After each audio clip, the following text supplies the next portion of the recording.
Hello and welcome to the Aery. As always, make sure you have tank stance turned on, chomp on a little bit of food so you get some experience buffs and some stat buffs, and let's go. So the first pull in the Aery is wall to wall. Just pull the first two mobs, pull the next three, and just go to the wall and tank them. The second pull is going to be wall to wall as well. Going to use the combo of using my ranged attack as well as provoke to get aggro on those first two. Now, since this is a long distance between these two pulls, I recommend using arm's length here so these two mobs aren't wailing on you as you're going here to these next two mobs. Important to note that the Thunderbolt sprite does have a ranged attack here, so it won't move. So try to take the other three mobs that will move that have melee attacks and stack up on the Thunderbolt. This way everyone's AoE attacks deal maximum damage. And easy enough, we are now at the first boss. Only thing you really need to do is just turn the boss around. That's it, tank and spank.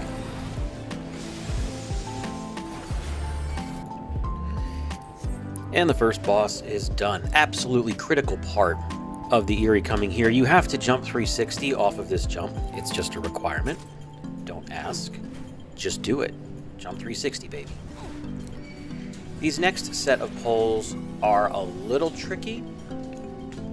So the dragon that you see sleeping there in the back can be skipped, and you should skip him.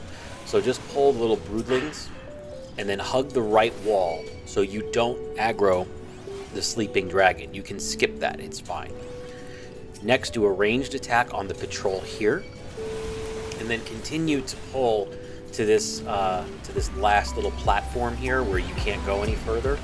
And this is where I did a charge, and then a ranged attack and a provoke. I'm also going to blow all of my cooldowns here because I have lots of mobs on me, and it's very important that you use those cooldowns during these pulls to make sure that you don't take maximum damage. And that's really it for this pull. You can wall-to-wall this as long as you have your cooldowns up, which you should have up because there's no reason to use them on the last boss. Just make sure that you avoid the sleeping dragon to maximize your time here. Or minimize. Minimize your time here? Yeah, minimize. Maximize your productivity, minimize the time here. It's the same idea here. You can skip the sleeping dragon that's there in the corner just by pulling the broodlings. So you can see there I used the enemy list to get aggro on the last broodling. And then the other sleeping dragon that's there on the left side, you can avoid as well. So what you want to do is the path that you want to take, you want to hug the left wall when you enter this room, and then you want to hug the right wall so you avoid both of the sleeping dragons. Finally, tank all of the little broodlings at the top here, close to the wall. This way you don't risk anybody in the team running and aggroing one of those sleeping dragons. So those are pulls that you can skip and that you should skip so you can minimize your time here.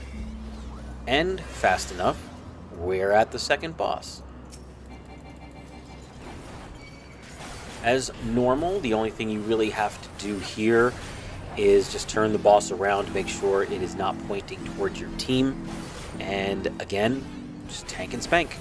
Little mustard bombs that come out here, you can pick up aggro on them, but they're not going to attack. They're just going to go and try to eat those little green fart clouds over there. So don't really have to worry about them too much as a tank.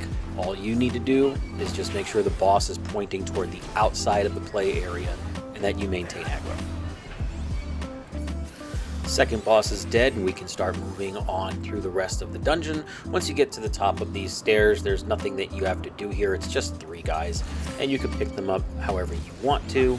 I'm just going to use my ranged attack on the dragon and then do an AoE attack to pick up the little flyer dudes there.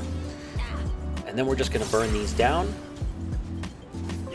And then we're going to let that little pillar is going to drop, and we're going to run across the pillar. From here, it's only two mobs that you have to worry about. It's not a big pull. You just pick up one, pick up the other, however you want. I did my ranged attack provoke combo, and then I'm going to tank them over here by this other pillar because that pillar is going to fall. And I just want us to be in position to run up that pillar, so it's just a little, fewer steps.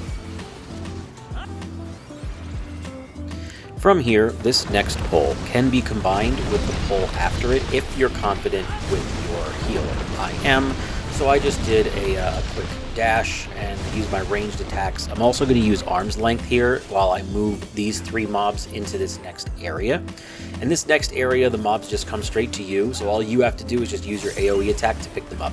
You can see there on my enemy list, I did have one that wasn't on me, and my AoE attack just picks them up, and I'm just going to keep on using my AoE attack here.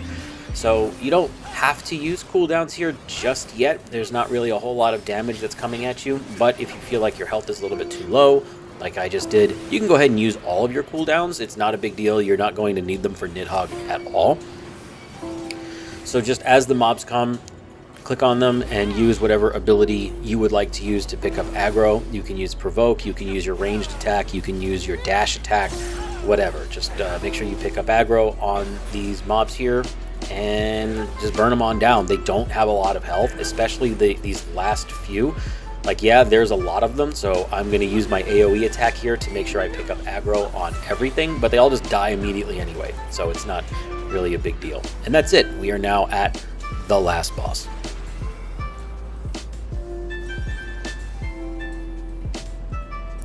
Your responsibility as a tank in the last boss is to, as always, turn around and make sure that nobody's watching a cutscene before you engage. Once you've confirmed no one is watching a cutscene, just dash into the boss and turn them around. Always make sure the boss is facing the outside, facing away from your party. And the Nidhogg fight is quite easy. There's not really a whole lot to this, man. Like, you burn him down, and that's it. He doesn't have a lot of health. You can see how quickly his health is going down. The only thing that you can do if you want is if somebody gets the Sable price put on them and they're taken out of the fight, you can go and help and burn that down and bring them back into the fight. But that's it. You really don't have to do much else. Once Nidhogg's health gets low enough, he's going to take off into the sky, and then there's going to be the add phase, which is phase 2. At this point, you're going to use all these amazing skills that you've built so far, and you're going to pick up aggro on these adds as they spawn. They die pretty fast, so not really a whole lot to this. Just use whatever abilities you want to pick up aggro, either your ranged attack or whatever.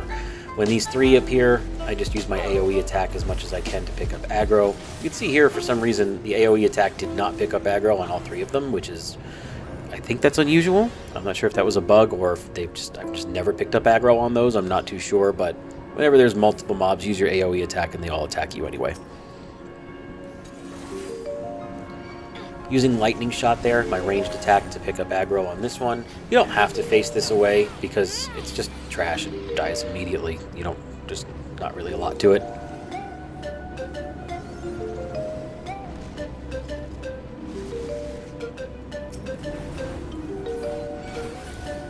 Burn down the last guy, the last dragon here, and then Estinian will put up the bubble, stand in the bubble, and also another critical part of this dungeon is make sure you do some type of a dance while you're in here.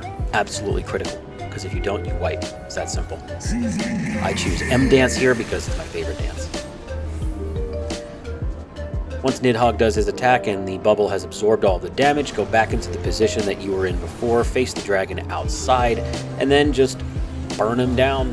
There's nothing else that's going to happen here besides maybe the Sable price. And honestly, if someone gets picked up by the Sable price, it's not even your job to free them. It's the DPS's job to free them.